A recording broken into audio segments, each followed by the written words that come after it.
Good afternoon student. आपण मागच्या तासाला रुदरफोर्ड स्कॅरेटिंग एक्सपेरिमेंट पाहिलेला आहे, जे की अल्फा पार्टिकल्स आहेत ते इमिट होतात इन फ्लुरोसंट स्किनवरती, स्ट्रेट लाईनमध्ये ते कसे जातात हे पाहिले. त्यानंतर आज आपण पुढचं मॉडेल पाहत आहोत, bore stable orbit atomic model in 1930. आणि रुदरफोर्ड मॉडेल होतं ते होतं 1911ला.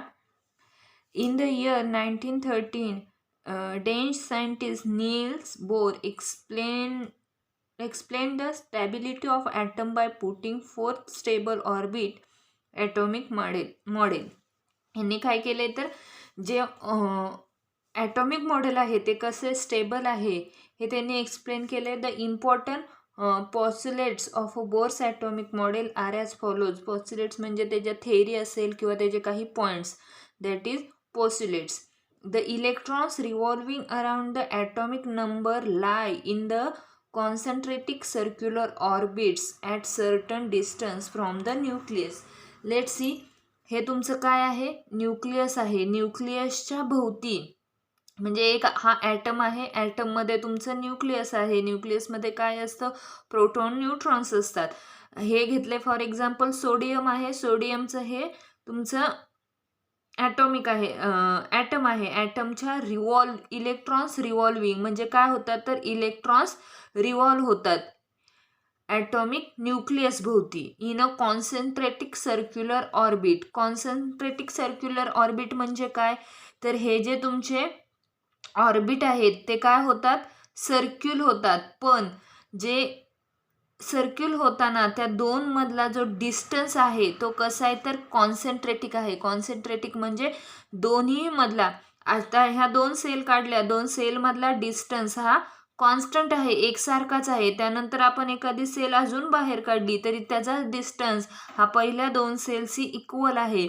म्हणजे कॉन्सन्ट्रेटिक सर्क्युलर ऑर्बिट म्हणजे काय तर एक same distance at a certain distance from the nucleus. न्यूक्लियसपासून प्रत्येक ऑर्बिटचा जो डिस्टन्स आहे तो कसा आहे, इक्वल. त्यांनी काय सांगितलं, the electrons revolving around the atomic nucleus lie in the concentric circular orbits at certain distance from the nucleus. ॲटॉमिकच्या बाहेर जे इलेक्ट्रॉन रिव्हॉल्विंग होतात, अराउंड होतात, फिरतात, ते कसे आहेत, कॉन्सन्ट्रेटेड सर्क्युलर ऑर्बिट आहेत. जसे की आपली फॉर एक्झाम्पल आपली सोलार सिस्टीम आहे. अर्थच्या भोवती मर्क्युरी, मार्स हे सगळे जे प्लॅनेटरी मोशन्स आहेत ते कसे आहेत, एकसारखे अराउंड होतात, एकसारखे फिरतात, पण त्यांमधला जो डिस्टन्स आहे तो कसा आहे, एकसारखा आहे. Let's see. दुसरं पॉईंट सांगितला, energy of an electron is a constant while it in a particular orbit.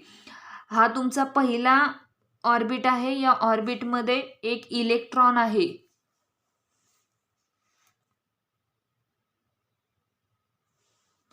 हा एक इलेक्ट्रॉन आहे. या हा एक ऑर्बिट आहे. हा ऑर्बिटमध्ये हा जो इलेक्ट्रॉन आहे, तसंच हा दुसरा ऑर्बिट आहे. या ऑर्बिटमधला हा इलेक्ट्रॉन हे कसे असतात, नेहमी constant in a particular orbit. म्हणजे प्रत्येक ऑर्बिटमधला इलेक्ट्रॉन हा काय आहे तर कॉन्स्टंट आहे.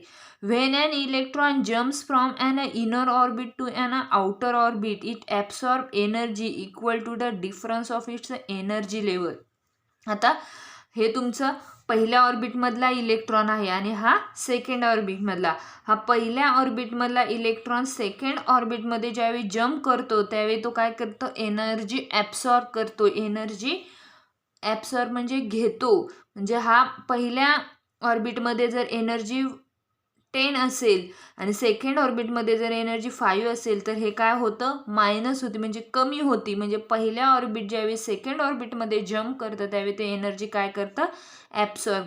Equal to the distance of its energy level equal to the differences. म्हणजे या दोन्हींमधले जी डिस्टन्स आहे तो एनर्जीचा कसा आहे, इक्वल आहे. And when it jumps from an outer orbit to inner orbit, it emits energy equal to the difference आहे.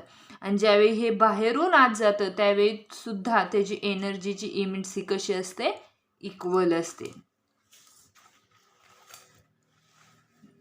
बघा, bore stable orbit atomic model यांनी काय केलं तर एक ऑर्बिट काढले. हा तुमचा एखादा ॲटम आहे, दॅट इज आपण एक्झाम्पल घेऊ सोडियम, हायड्रोजन. सोडियम घेऊया.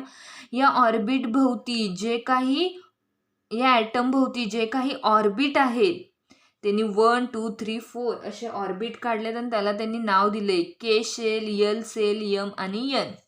के, यल, यम आणि यन हे काय आहेत तर सेल्स आहेत. लेट्स सी फॉर एक्झाम्पल आपलं सोडियम आहे. सोडियमचा ॲटॉमिक नंबर आपला 11 आहे. या 11चं ॲटॉमिक नंबर 11चं इलेक्ट्रॉनिक कॉन्फिगरेशन कसं असतं 281. मग 2 ॲटम जे आहे ते कशामध्ये आहे, पहिल्या सेलमध्ये म्हणजे के मध्ये, second 8मध्ये.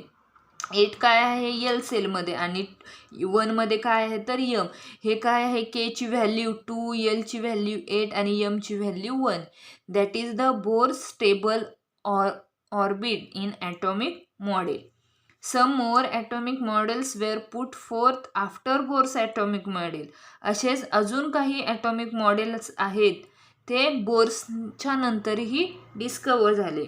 Atomic structure was studied at a depth with the advent of a new branch of science called quantum machine. म्हणजे काय तर ह्याचा जो सायन्सचा स्टडी आहे तो काय केला आहे, studied at a deep with the advent. या बोर्सनी या ऑर्बिटवरती एक मशीन्स तयार केलीत with all those some well accepted fundamental principle of atomic structure. आणि हे जे काही फंडामेंटल प्रिन्सिपल आहेत बोर स्टेबल ॲटॉमिक मॉडेलचे, atomic structure are as follows. मग कोणकोणते ते बघा. फर्स्ट आहे ॲटॉमिक स्ट्रक्चर. बघा, an atom is formed from the nucleus and extra nuclear part.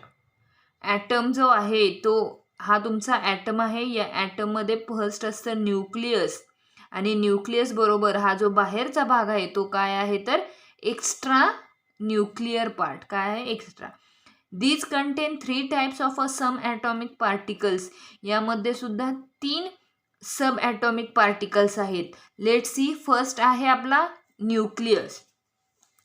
The atomic nucleus is a positively charged, almost entire mass of the atom is concentrated in the nucleus. म्हणजे बघा, हा तुमचा nucleus आहे. या न्यूक्लियसमध्ये जो atomic nucleus आहे हा कसा आहे तर पॉझिटिव्ह चार्ज आहे. Almost entire mass of the atom is a concentrated in the nucleus. आणि या न्यूक्लियसचा जेवढा हा मास आहे तोच काय आहे तर एंटायर मास आहे ॲटमचा. The nucleus contain 2 types of a some atomic particles together called nucleons. हा एक सिंगल न्यूक्लियस आहे, सिंगल न्यूक्लियस. पण यामध्ये प्रोटॉन प्लस न्यूट्रॉन मिळून काय तयार होतो तर न्यूक्लियॉन्स तयार होतो. काय तयार होतो nucleon. Protons and neutrons are the 2 types of a nucleons. बघा, न्यूक्लियॉन्स काय आहे तर 2 types of 2 sub atomic nucleus. Protons and neutrons are 2 types of nucleons. First बघितला न्यूक्लियस, सेकंड बघणार आहोत प्रोटॉन. बघा, प्रोटॉनमध्ये काय आहे, proton is a positively charged sub atomic particle in the atomic nucleus. म्हणजे या ॲटममध्ये पॉझिटिव्ह चार्ज आहे तो कोणता आहे proton. The positive charge on the nucleus is due to the proton in it. आणि त्यालाच आपण काय म्हणतो तर proton. Proton is represented by the symbol P. Proton आपण कशाने दाखवतो P. Each proton carries a positive charge of +1 electron. आणि तो एका चार्जमध्ये आहे. प्रोटॉन कॅरीज तो कशाने दाखवतो +1 E. 1 E is equal to 1.6 into 10⁻⁻19 coulomb. Coulomb हे काय आहे तर एका चार्जचं म्हणजे ह्या पॉझिटिव्ह चार्जची व्हॅल्यू आहे. आणि -19 म्हणजे ते खूप लहान आहे. When total positive charge on the nucleus is expressed in the unit E. आणि पॉझिटिव्ह चार्ज जो आहे तो आपण कोणत्या सिम्बॉलने दाखवतो तर E. It's a magnitude is equal to the number of proton in the nucleus. आणि जे न्यूक्लियसमध्ये प्रोटॉन आहेत ते कशाशी इक्वल आहेत तर मॅग्नेट्यूडमध्ये. The number of protons in the nucleus of an atom is in the atomic number of that element. बघा, या ॲटममध्ये जेवढे प्रोटॉन आहेत ते काय आहेत, nucleus in a atomic number, त्याचा जो atomic number of that element at is denoted by Z, आणि तो आपण कशाने दाखवतो, Z. Mass of 1 proton is approximately 1 u, म्हणजे 1 डाल्टन. म्हणजे एका प्रोटॉनची अप्रॉक्सिमेटली किंमत किती आहे तर 1 dalton. 1 dalton is equal to 1.66 into 10⁻27 kg. The mass of one hydrogen atom is approximately 1 U. यामध्ये लक्षात काय ठेवायचं आहे तर प्रोटॉन हा पॉझिटिव्ह चार्ज सब ॲटॉमिक पार्टिकल आहे. तो डिनोट करतात आरनी. त्याची 1 चार्ज आहे +1 E is equal to 1.6 into 10⁻⁹. आणि the number of proton in the nucleus of an atom is the atomic number. आणि जे एवढे प्रोटॉन आहेत ते कशाशी आहेत तर ॲटॉमिक नंबर एवढे आहेत, that element and denoted by Z. हा झाला पॉझिटिव्ह चार्जचा प्रोटॉन. आता तुम्हाला वाटलं असेल की न्यूट्रॉन आहे म्हणजे तो निगेटिव्ह आहे, पण ते न्यूट्रॉन निगेटिव्ह नाही. बघा, neutron is an electrical neutral sub atomic particle. Electron कसे आहेत तर न्यूट्रल आहेत. It is denoted by a symbol N. तो कशाने दाखवतात, N. The number of neutron in the nucleus is denoted by the symbol N. Atomic nuclei of all these elements except hydrogen with atomic mass 1 U, म्हणजे 1 Dalton content neutrons. म्हणजे जेवढे Dalton's आहेत तेवढेच इथं काय आहेत तर न्यूट्रॉनही आहेत. The mass of a neutron is approximately 1 U, which is almost equal to that of proton. म्हणजे हा तुमचा सोडियमचा ॲटम आहे, यामध्ये 11 प्रोटॉन आहेत, तर 11च काय असणार आहेत, न्यूट्रॉनही असणार आहेत.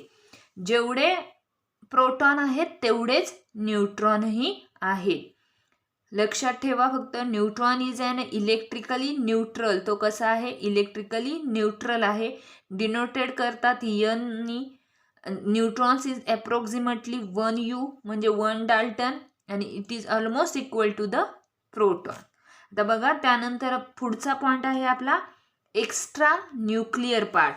फर्स्ट बघितला न्यूक्लिअर पार्ट, न्यूक्लिअर पार्ट, त्यानंतर न्यूक्लियस, प्रोटॉन, न्यूट्रॉन. आता आहे extra nuclear part. The extra nuclear part in the atomic structure includes electrons revolving around the nucleus and the empty space in between the nucleus and electron. बघा, त्यांनी काय सांगितलंय, extra nuclear पार्टमध्ये कोणतंही वस्तुमान आणि व्हॅल्यू ही काहीही नसते. म्हणजे atomic structure include electrons revolving around the nucleus. हे न्यूक्लियस आहे बघा तुमचं, हे न्यूक्लियस आहे. या न्यूक्लियसच्या रिव्हॉल्विंग अराउंड द न्यूक्लियस ह्याच्या भोवती काय आहे, तुमचे इलेक्ट्रॉन्स आहेत. And the empty space in between the nucleus and electron. आणि या दोन्हींमधला हा जो काय आहे तो काय आहे, एम्प्टी स्पेस आहे, मोकळी जागा आहे. बघा, atomic mass is equal to काय आहे, आपण बघितलंय, protons plus neutrons. Atomic structure includes electrons. त्यानंतर आहे electrons. Electron is a negatively charged sub atomic particles. Electrons काय आहेत तर निगेटिव्हली चार्ज आहे.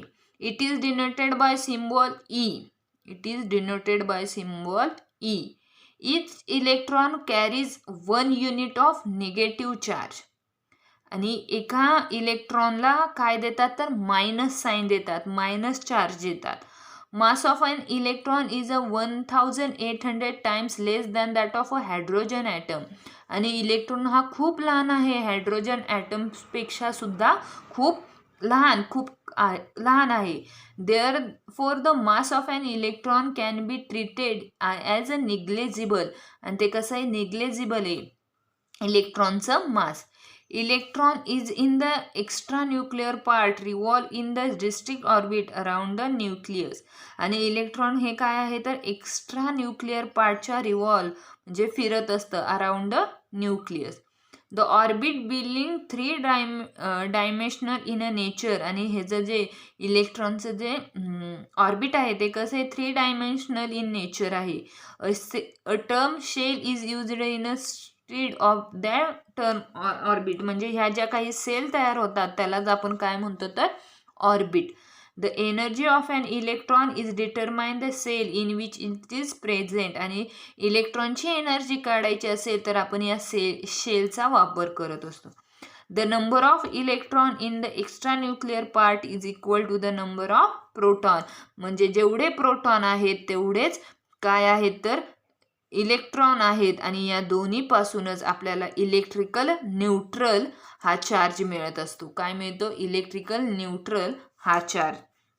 Therefore electrical charge are balanced and the atom is electrical neutral. हा ॲटम आहे एक, या ॲटमचा पॉझिटिव्ह, या ॲटमचा प्रोटॉन आणि न्यूट्रॉन या दोन्हींचं मिळून काय तयार होतं तर इलेक्ट्रिकल न्यूट्रल हा चार्ज तयार होत असतो. म्हणजे बघा, जे आपण न्यूक्लियसमध्ये प्रोटॉनमध्ये पाहिलं पॉझिटिव्ह चार्ज आणि इलेक्ट्रॉन्समध्ये बघितला निगेटिव्ह चार्ज. प्रोटॉन्स काय आहेत तर ॲटॉमिक नंबर आहे. आणि जर आपल्याला ॲटॉमिक मास काढायचं असेल तर ते कशाने काढतो, जेवढे प्रोटॉन आहेत तेवढेच काय असतात न्यूट्रॉन्स असतात. आणि हे दोन्हीचे ॲडिशन करून काय मिळतं आपल्याला तर electrical charge, electrical neutral. Proton आणि न्यूट्रॉन हे काय आहे तर इलेक्ट्रिकल न्यूट्रल. आणि यावरूनच आपण त्याचं काय काढत असतो ॲटॉमिक मास. बघा, आपण आज bore stable orbit atomic model पाहिलं. यामध्ये त्यांनी काय प्रिक्युलेट्स म्हणजे त्यांची काय थेअरी, काही पॉईंट दिलेत. ते पॉईंट तुम्ही लिहिणार आहात इन व्यवस्थित लिहा. आहे तसं उतरून काढू नका, तुम्ही तयार करा आणि लिहा. ॲटॉमिक स्ट्रक्चरमध्ये मी सांगितले 2 types, nucleus and extra nuclear part. Nucleus बघा, न्यूक्लियसमध्ये पुन्हा 2 टाईप्स आहेत, protons and neutrons. Proton and neutrons करा. एक्स्ट्रा न्यूक्लिअर पार्टमधला इलेक्ट्रॉन घ्या. हे व्यवस्थित पॉईंट सगळे लिहा.